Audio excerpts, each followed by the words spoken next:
And his friends had grimaces of horror and disgust, and I liked the grimaces of horror, but I wasn't sure that they would be disgusted, maybe stunned, actually, at that point. David? Well, I think his images are extremely strong, and a couple of them began to make me glad I have not eaten dinner yet. But, no, I mean that as a compliment. You really conveyed it. And I want to believe that he is essentially can breathe or do whatever he has, whatever capabilities he has, but I'd love to know what they are. And if he inhales and he's dead, it's a fascinating thing. I think we all wonder a little bit what it's like on the other side.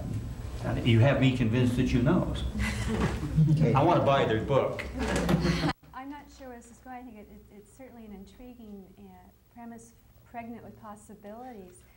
I'm wondering maybe if there's if we really need to be careful though, and when you get into this area of afterlife, recently there's just been a plethora of articles and books written on the experience, and it's real different from how you explained it. The people who have experienced it say it's very liberating and freeing, and they don't walk through people, they have no desire to, they're up sort of watching the whole thing.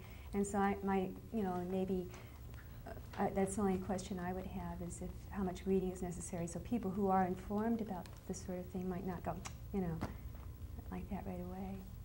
John? Yeah, I like the line gone with textures and Right. temperatures. Me too. Exactly. Got me too. Yeah, that really caught me. And I thought if they're gone, that kind of leaves soul or feelings or emotions or that's all it leaves. And I'm saying, how do those things feel, or how do they take form? What are they like? Kathleen?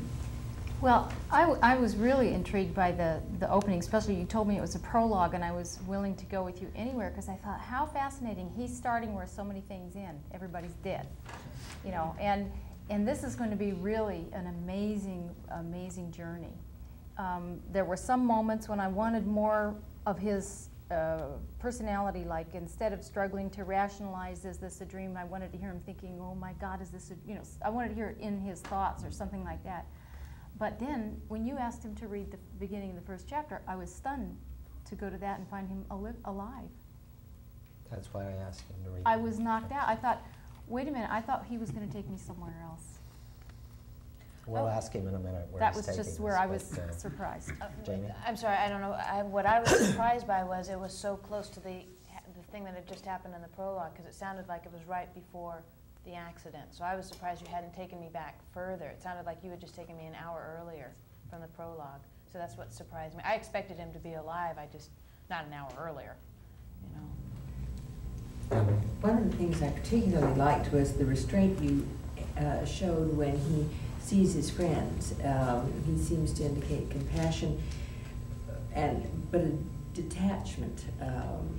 You could so easily have gotten too heavy and gone into a lot of anguish, and I think that was just a really subtle character portrayal, that he's no longer human as we think of it, and I thought that was really a very artistic stroke and all the characterization of it.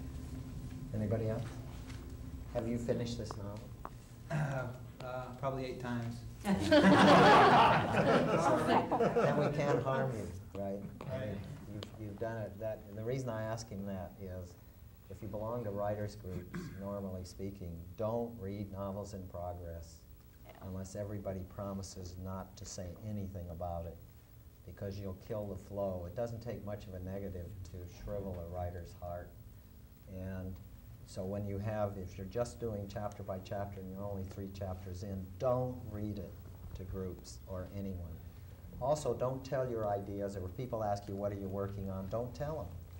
Tell them it's a romance, tell them it's a science fiction, tell them it's anything you want, but don't tell them what you're working on, because you don't want even a blink of disapproval, or that wonderful friend who says, oh, I just read a book like that.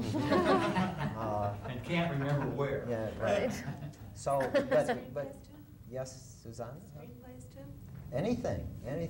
Anytime the writer wants recognition, as everybody does, but what the writer's driving for by doing a piece of work is not, I hope, money. If you are writing for money, it's only, you might as well play lotto.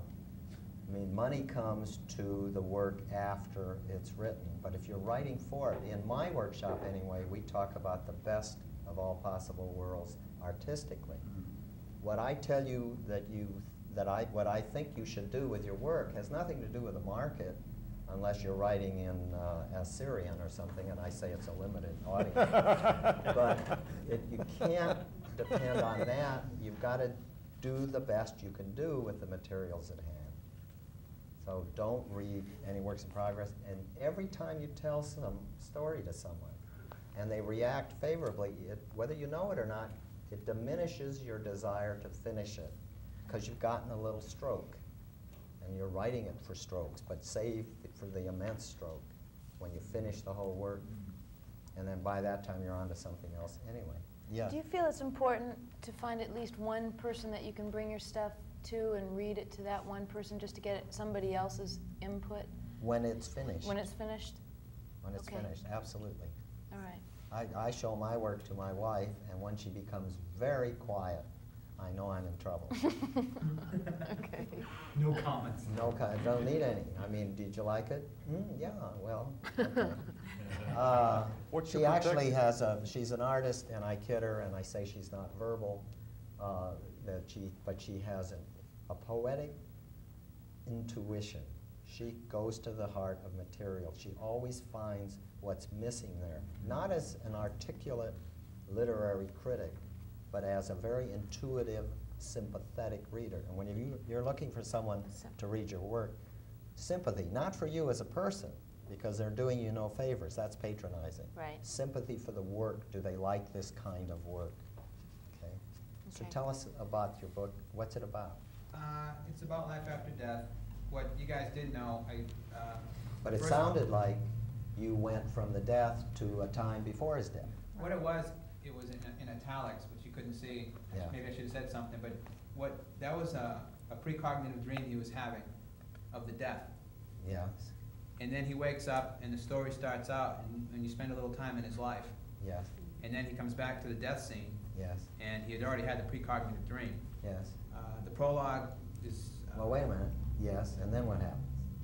I'm sorry, where did I stop? You stopped at he comes to the scene of the accident. Yeah, okay, he has the scene of the accident. He finds himself outside of his body. Oh, he dies. Yes, he really dies. Then I don't want to see the accident. From my Okay, mind. I don't really spend a lot of No, I don't mean that. I don't want to find him alive. I don't need to. I don't want it a precognitive dream. I want to meet him when he's going to be out of his body, right? Yes. You've told us that. It's a book about a man who is outside his body, wandering through this so-called reality, right? Then why do we need to see him die all over again? That's twice. Never do anything twice for an audience unless you're saying the first time was a lie.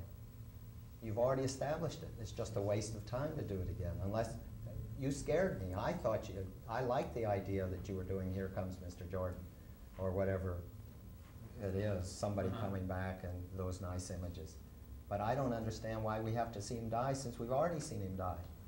Oh, so you're really saying I can act the little dream sequence in the Acts the beginning dream, and yeah. then jump right into Not the the story? dream, no. I like the prologue. No, that's not a dream, that's a prologue. No, go to him then afterward.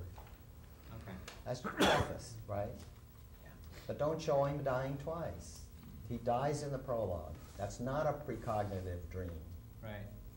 It's your story, it's your book, it's what took place. Now he's out of his body and the rest of the story will spill out. So he never shows him alive? He doesn't go back to him at the party What's the before? point? Well, I don't know. Is there maybe I need before. some help with this because the reason he died is because there are influences on his mind Mm-hmm. from spirits. Mm-hmm. And the first part of his life, you know, the couple of months leading up to his death. Well, then that's your prologue. Your prologue is the influence of spirits on this living person. Yeah. And then he dies, and then he comes out of his body. Please Draft number 9. try to tell stories in a logical way. Then you can cock them around any way you want, but think logically. I like to say, to hitchhike on an old Hollywood expression. For an intelligent, they didn't say intelligent, 12-year-old. I say an intelligent 12-year-old. Simplify your story so that if you say it, tell it